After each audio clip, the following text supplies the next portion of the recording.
Hello दोस्तों, कैसे हो आप लोग। मैं ऋषभ कुमार फिर से आप सभी का स्वागत करता हूं आप सभी के चैनल एडुजीवा पे। तो हम लोग क्या डिस्कस कर रहे हैं? We are discussing class 10th political science and we are discussing chapter federalism in this. हम चैप्टर फेडरलिज्म डिस्कस कर रहे हैं। पिछले क्लास में हमने क्या डिस्कस किया था? We have discussed about how our country India is a federal country. हमारा देश भारत इंडिया कैसे एक फेडरल कंट्री है। इसका मतलब हमारे फेडरलिज्म के जितने भी फीचर देखे थे वो सारे के सारे फीचर हमारे भारतीय संदर्भ में, हमारे इंडियन कॉन्टेक्स्ट में लागू होते हैं। इन सभी चीजों के बारे में हमने डिस्कस कर लिया था। Now next topic is how federalism is practice. हमारा जो फेडरलिज्म है वो रियल रूप में, रियल लाइफ में हमारे देश में कैसे प्रैक्टिस किया जाता है और फेडरलिज्म के लिए हमारे देश भारत में किस किस तरह के पॉलिसीज बनाए गए हैं। अभी तक तो हमने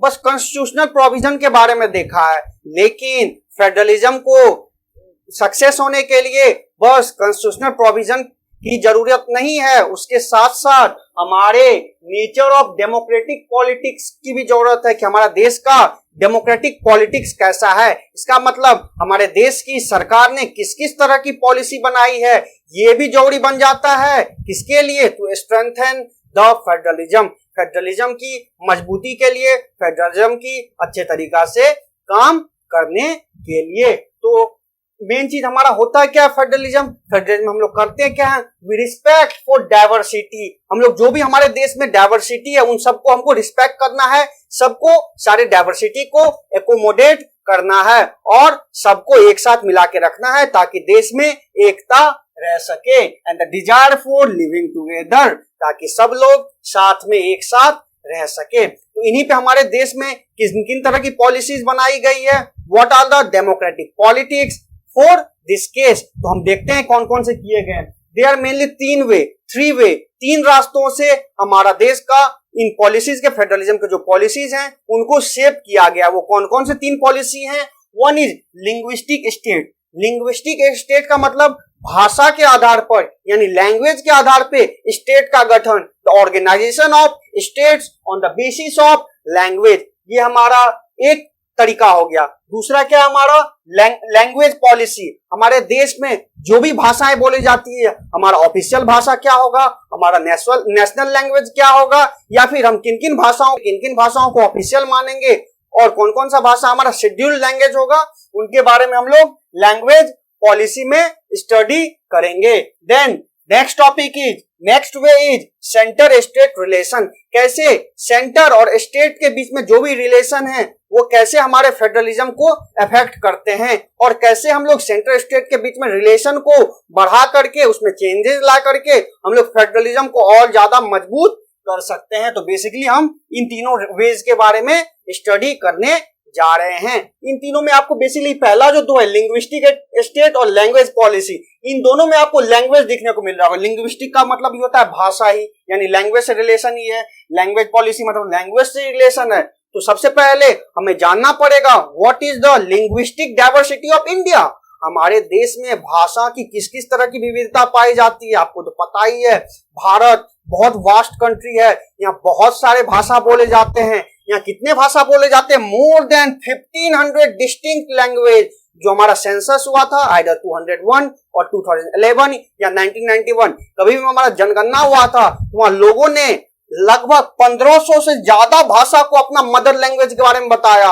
और ये सारे 1500 से ज्यादा डिस्टिंक्ट है, मतलब अलग अलग 1500 से ज्यादा अलग अलग भाषाओं को मदर टंग बताया कि हमारा मातृभाषा है। तो आपको देख के लग रहा होगा कि हमारा देश लैंग्वेज के रिलेशन में कितना ज्यादा डाइवर्स है। एक ही देश में 1500 से ज्यादा मातृभाषा बोली जा रही है, तो हमारा बहुत ज्यादा डाइवर्स है in terms of linguistic diversity. ये हो गया हमारा। और क्या हो गया? अब उस समय क्या हुआ, जो हमारा सेंसस हुआ वहां पे क्या किया, 1500 से ज्यादा भाषाएं बोली जाती है, तो कुछ कुछ लैंग्वेज को एक मेजर लैंग्वेज में मर्ज किया गया। जैसे हमारा भोजपुरी है, मगधी है, बुंदेलखंडी है, छत्तीसगढ़ी है, राजस्थानी है, इन सबको एक कैटेगरी हिंदी में रखा गया। यानी बहुत सारी ऐसी भाषाओं को, जो 1500 से ज्यादा भाषाएं हैं, उन सब में से बहुत सारी ऐसी भाषाओं को क्या किया गया, अलग अलग ग्रुप में रख दिया गया। यानी मान के चलिए कि जैसे भोजपुरी, मगधी, बुंदेलखंडी, छत्तीसगढ़ी, राजस्थानी, इन सबको हिंदी के ग्रुप में रख दिया गया। इनके करने के बावजूद भी हमारे मोर देन 114 लगभग 114 भाषा मेजर लैंग्वेज फिर भी आ जाते हैं। मतलब जैसे इतने सारे भाषाओं को देखा आपने, एक में ग्रुप कर दिया, हिंदी में ग्रुप कर दिया, फिर भी हमारे 114 मेजर लैंग्वेज हैं इंडिया में। इन 114 लैंग्वेजेज में से हमारा ऑफिशियल स्टेटस 22 लैंग्वेज को दिया गया है। 22 लैंग्वेजेस को हमारा ऑफिशियल स्टेटस दिया गया है and they are called scheduled languages. उसको शेड्यूल्ड लैंग्वेज कहते हैं, मतलब अनुसूचित भाषाएं। और इसे हमारे भारतीय संविधान के, इंडियन कॉन्स्टिट्यूशन के शेड्यूल 8 में रखा गया है। अब ये शेड्यूल्ड भाषा का मतलब क्या होता है, यानी ऑफिशियली इसको उन्होंने रिकॉग्नाइज किया, 22 लैंग्वेजेस को ऑफिशियली रिकॉग्नाइज किया है। और सेंट्रल गवर्नमेंट की कोई भी एग्जाम होते हैं तो उनमें किसी भी जो स्टूडेंट, जो भी कैंडिडेट एग्जाम देने के लिए बैठेंगे, they can choose from these 22 languages. इन 22 भाषाओं में से किसी भी भाषा में वो एग्जाम दे सकते हैं। जैसे हमारा यूपीएससी का ही एग्जाम होता है तो वहां ये 22 लैंग्वेजेस में से किसी भी लैंग्वेज को सेलेक्ट करके एग्जाम दे सकते हैं। तो यही हो गया हमारा शेड्यूल्ड लैंग्वेज, और बाकी भाषाओं को नॉन शेड्यूल्ड लैंग्वेज में रखा गया। तो बेसिकली हमने क्या देखा कि हमारे देश में भाषा की बहुत ज्यादा डाइवर्सिटी है, लिंग्विस्टिक डाइवर्सिटी है। तो हम इन सब को कैसे एकोमोडेट करें, और ये भाषाएं अलग अलग रीजन में फैली हुई हैं, अलग अलग रीजन में अलग अलग भाषाएं बोली जाती है। तो इन सबको कैसे हमको एकोमोडेट करना है, सबको एक साथ रखना है कि सबको लोग एक साथ रह सके, सबके अंदर नेशनलिज्म की फीलिंग आए, राष्ट्रीयता की फीलिंग आए कि हम सब भारतीय हैं। तो इसी के बारे में हम लोग पढ़ेंगे कि हमारे नेताओं ने, हमारे लीडर्स ने किस तरह की पॉलिसीज बनाई, किस तरह की पॉलिटिक्स की कि हमारा फेडरलिज्म अभी तक मजबूत है, हमारे देश में और कोई पार्टीशन नहीं हुआ। तो let us see one by one these three way. एक लिंग्विस्टिक स्टेट यानी भाषा के आधार पर राज्यों का गठन, दूसरा लैंग्वेज पॉलिसी, हमारा लैंग्वेज का क्या पॉलिसी हो गया, किस किस तरह के लैंग्वेज को हमारे ऑफिशियल दर्जा दिया गया, और फिर सेंट्रल स्टेट रिलेशन, सेंट्रल और स्टेट के बीच में क्या रिलेशन होते हैं, और उस रिलेशन के वजह से क्या क्या हमारा फेडरलिज्म को वो इफेक्ट करता है। तो let us see one by one. सबसे पहले देखते हैं लिंग्विस्टिक स्टेट, भाषा के आधार पर कैसे हमारे राज्य का गठन हुआ है। Late us see what is policy of linguistic state. Linguistic state का पॉलिसी क्या था, यानी भाषाई राज। लिंग्विस्टिक स्टेट का मतलब होता है भाषाई राज, मतलब फॉर्मेशन और organisation of states on the basis of language. इसका मतलब कि भाषा के आधार पर राज्यों का गठन, राज्यों को बनाना, राज्यों को पुनर्गठन करना, राज्यों का ऑर्गेनाइजेशन करना on the basis of language, language के हिसाब से। ये जो हमारा किया गया था, आप जब अपने एनसीईआरटी का पेज नंबर 18 और 19 पे दो मैप दिए होंगे आपको इंडिया के, तो आप जब देखोगे एक हमारा 1947 का मैप है, एक हमारा रिसेंट मैप है। तो आप जब मैप को देखोगे तो आप देखोगे कि जो स्टेट्स हैं हमारे, उनके बाउंड्रीज को हमारा रीऑर्गेनाइज किया गया, नए नए स्टेट बनाए गए और पुराने स्टेट्स को मर्ज किए गए, और हमारा स्टेट्स का ऑर्गेनाइजेशन किया गया। तो सबसे पहला जो हमारा ऑर्गेनाइजेशन किया गया था, that is based on the language. हमारा भाषा के आधार पे ही सबसे पहले स्टेट्स का ऑर्गेनाइजेशन किया गया था। तो कैसे किया गया था कि मान के चलिए किसी भी रीजन में ज्यादा मेजोरिटी में बोलने वाले, किसी लैंग्वेज के मेजोरिटी में बोलने वाले लोग हैं, तो उन सबको उस रीजन में ला लिया गया और उन सबको एक स्टेट का दर्जा दे दिया गया, एक नया स्टेट फॉर्म कर दिया गया। ऐसा इसलिए किया गया कि एक ही भाषा वाले बोलने वाले लोग एक ही जगह में रहे। This was done to ensure that people who spoke the same language live in the same state, मतलब सेम भाषा बोलने वाले लोग सेम स्टेट में रहे। ये जो हमारा लिंग्विस्टिक पॉलिसी था हमारे गवर्नमेंट का, जो हमारे गवर्नमेंट का लिंग्विस्टिक पॉलिसी था, ये फर्स्ट मेजर टेस्ट था फॉर डेमोक्रेटिक पॉलिटिक्स। ये फर्स्ट मेजर टेस्ट क्यों था? क्योंकि इससे पहले उन्होंने किसी भी तरह का पॉलिसी नहीं बनाया था फॉर रीऑर्गेनाइजेशन ऑफ स्टेट। सबसे पहले उन्होंने लैंग्वेज के आधार पे ही देश में राज्यों को बांटने का काम किया। और ये फर्स्ट मेजर टेस्ट क्यों था? क्योंकि इससे डर भी हो सकता था कि देश में डिसइंटीग्रेशन भी हो सकता है, देश टूट भी सकता है, लेकिन ऐसा नहीं हुआ। धीरे धीरे देखा गया कि इससे हमारा देश और ज्यादा मजबूत हो गया और हमारा एडमिनिस्ट्रेशन, वहां का प्रशासन और ज्यादा इजी हो गया। तो आई होप कि आप लोगों को लिंग्विस्टिक स्टेट्स समझ में आ गया होगा। इसमें पहला पॉइंट क्या हमारा, फॉर्मेशन और organisation of state on the basis of language. इसका मतलब भाषा के आधार पे हमें स्टेट का फॉर्मेशन करना है, देश में अलग अलग स्टेट्स का विभाजन करना है।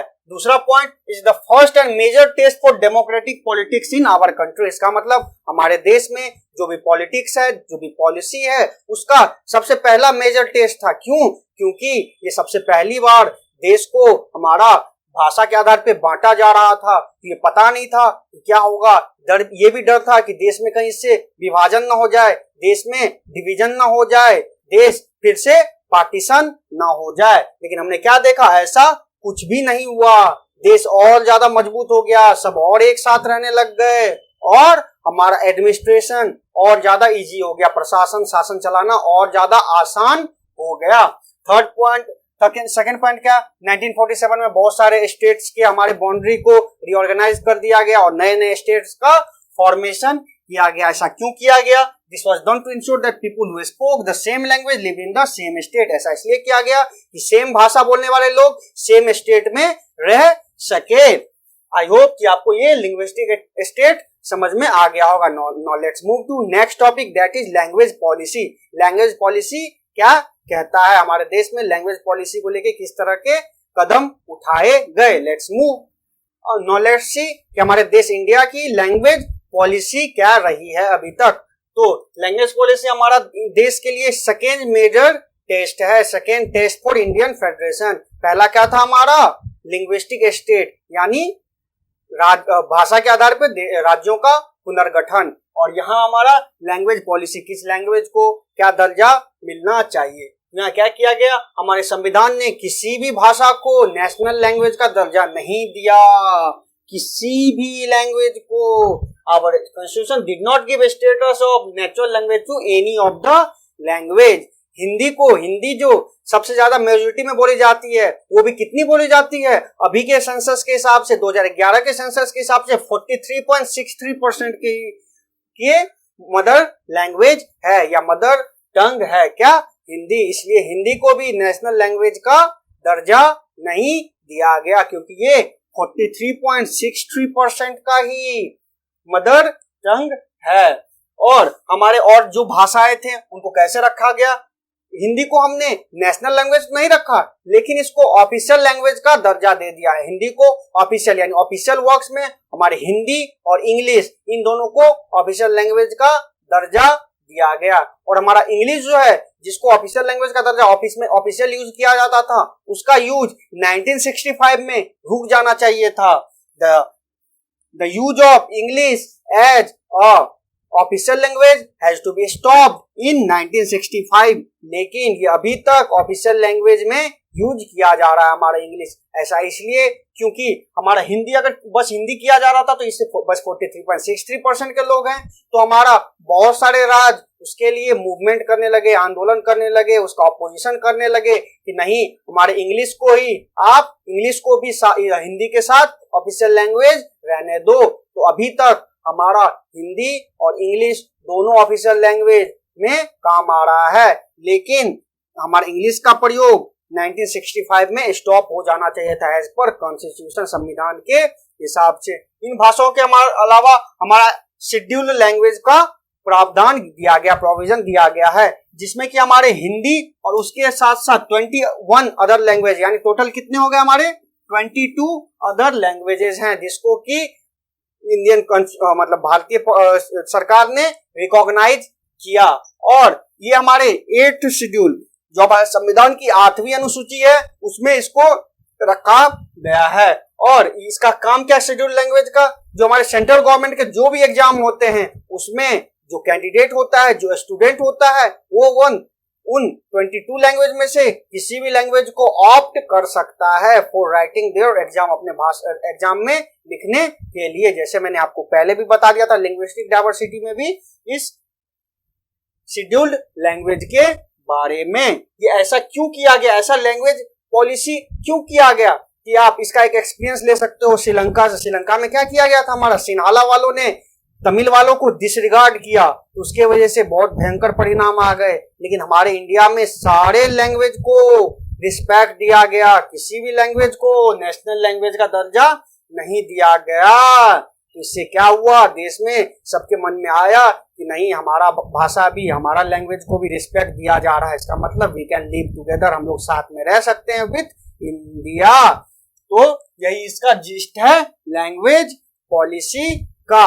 और एक चीज और जानने की बात है, अभी तक हमारे जो गवर्नमेंट है ऑफ इंडिया है उसकी पॉलिसी होती है प्रमोशन ऑफ हिंदी, हिंदी का प्रमोशन करना, हिंदी को आगे बढ़ाना, लेकिन बढ़ावा देना। लेकिन बढ़ावा देने का मतलब ये नहीं कि वो उसको इम्पोज करेगी, हिंदी को किसी और राज्यों पे या किसी और जो हिंदी नहीं बोलते हैं उस पे इम्पोज करेगी। ये इंडिया की पॉलिसी नहीं है। हिंदी को तो बढ़ावा देना है लेकिन उसको हमको इम्पोज नहीं करना है जो हिंदी नहीं बोलते हैं उनके ऊपर। यही हमारी लैंग्वेज पॉलिसी ऑफ इंडिया रही है, जिससे इन्हीं फ्लेक्सिबिलिटी की वजह से हमारा देश अभी तक यूनाइटेड रह सका है।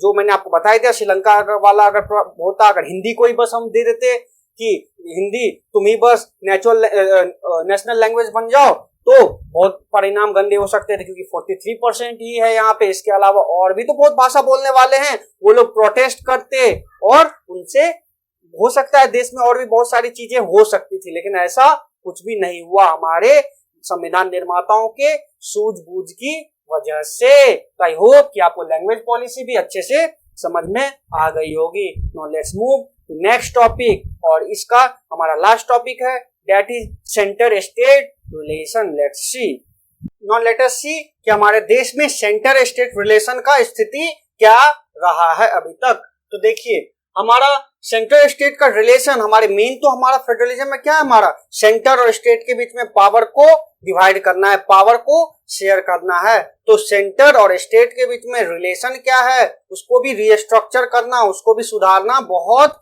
जरूरी है to strengthen the federalism, federalism की मजबूती के लिए। तो देखिए, पहले क्या हुआ करता था, पहले सेंटर और स्टेट में एक ही गवर्नमेंट, एक ही पार्टी की गवर्नमेंट हुआ करती थी। तो उससे क्या हुआ करता था, वो लोग कभी कभी क्या होते थे, जब अगर कोई माइनॉरिटी की सरकार या कोई दूसरी सरकार अगर किसी दूसरे राज्य में बनते थे, तो they tried to undermine the power of state, वो स्टेट की पावर को कम करने की कोशिश करते थे। कैसे करने की कोशिश करते थे, वो कभी कभी गलत फायदा उठाते थे। आर्टिकल 356 का, आर्टिकल 356 का 356 का आर्टिकल 356 क्या कहता है, ये हमारा प्रेसिडेंट रूल के बारे में बताता है। क्या बताता है प्रेसिडेंट रूल के बारे में, कि अगर किसी भी राज्य में अगर वो राज्य कॉन्स्टिट्यूशनल प्रोविजन के हिसाब से नहीं चल पा रहा है, तो सेंट्रल गवर्नमेंट के पास ये पावर होता था कि वहां की सट्टा, वहां की पावर अपने हाथ में ले ले और वहां प्रेसिडेंट रूल लगा दे। तो इसका हमारे सेंट्रल गवर्नमेंट कभी कभी गलत दुरुपयोग भी करते थे। तो इससे उसी से बचने के लिए क्या हुआ, दो तरह के चीज हुए। पहला चीज क्या हुआ कि हमारा 1990s के बाद हमारे देश के अलग अलग भागों में, अलग अलग राज्यों में रीजनल पार्टीज बनने लगे, छोटी छोटी रीजनल पार्टी, उसकी रीजनल पॉलिटिकल पार्टीज बनने लग गई, जो उस रीजन में बहुत ज्यादा पॉपुलर होने लग गई। और क्या हुआ, हमारा उसी टाइम में हमारा कॉलिशन गवर्नमेंट का एरा चालू हुआ। कॉलिशन गवर्नमेंट का मतलब गठबंधन की सरकार, गठबंधन की सरकार का मतलब दो या दो से ज्यादा पॉलिटिकल पार्टीज एक साथ आके सरकार बनाती है। जब किसी भी एक पार्टी को क्लियर मेजोरिटी नहीं होती है, दो या दो से ज्यादा पार्टी मिलके एक साथ सरकार बनाती है। जब दो या दो से ज्यादा पार्टी एक साथ आके सरकार बनाती है, तो ये दो या दो से ज्यादा पार्टी में हमारे रीजनल पार्टी भी इंक्लूड होते थे। तो हमारे सेंट्रल गवर्नमेंट को रीजनल गवर्नमेंट के में जो पार्टीज थी उनको रिस्पेक्ट करना पड़ता था। क्यों, अगर उसको रिस्पेक्ट नहीं करेंगे, उसको अंडरमाइन करने की कोशिश करेंगे, तो वो अपना समर्थन, वो अपना सपोर्ट सेंटर से हटा सकते थे। जैसे ही सेंटर से हटाएंगे तो उनके सरकार गिरने का डर बनने लग गया। तो इससे क्या हुआ, हमारा सेंटर और स्टेट के बीच में रिलेशन सुलझ गया। कैसे सुलझ गया, तो अब ये इसको अंडरमाइन करने की कोशिश नहीं करता था, सेंटर इंटरफेयर नहीं करने की कोशिश कर रहा था, किसमें, राज्यों के मामले में। और दूसरा चीज क्या हुआ, हमारा एक हमारा एसआर बोमाई केस आया था। ये बहुत ही इंपॉर्टेंट केस है हमारा, SR Bommai versus union of India case 1994। इसमें क्या हुआ था, कर्नाटका की सरकार को इसी तरह आर्टिकल 356 का यूज करके हटा दिया गया था और वहां प्रेसिडेंट रूल लगा दिया गया था। तो वहां कोर्ट में केस गया, सुप्रीम कोर्ट में केस गया और वहां उन्होंने ये कहा कि नहीं, आप आर्बिट्रली किसी भी स्टेट गवर्नमेंट को ऐसे ही नहीं हटा सकते हो और उसके लिए कुछ अलग rules and regulations supreme court ने प्रोवाइड किए। तो इससे क्या हुआ, हमारा सेंट्रल स्टेट रिलेशन अच्छा हो गया। सेंट्रल स्टेट रिलेशन अच्छा हुआ, इसका मतलब हमारा फेडरेशन, हमारा फेडरल गवर्नमेंट और ज्यादा स्ट्रेंथन हो गया, मजबूत हो गया, क्योंकि फेडरलिज्म का मतलब ही होता है power sharing among different level. अलग अलग लेवल में हमें पावर को शेयर करना है। अगर सेंट्रल गवर्नमेंट ही सारा पावर रख लेगी तो फिर हमारा फेडरलिज्म का मतलब क्या हुआ। तो बेसिकली इन सारी चीजों से हमारा पावर हमारे स्टेट गवर्नमेंट के पास मिलने लग गए और अब हमारा सेंट्रल गवर्नमेंट स्टेट गवर्नमेंट को इंटरफेयर नहीं करने लग गई। तो इससे हमारा फेडरलिज्म मजबूत हो गया। तो आई होप कि आपको सेंट्रल स्टेट रिलेशन वाला पार्ट भी समझ में आ गया होगा और मैंने जो कुछ भी पढ़ाया है उसका notes along with previous year questions, NCERT solution and many more resources you can download it from our website edujiva.com। और दोस्तों, मैं हमारे चैनल एडुजिवा को लाइक, सब्सक्राइब और शेयर करना ना भूलें और नोटिफिकेशन बेल आइकन भी जरूर दबा दें। थैंक यू दोस्तों, बाय।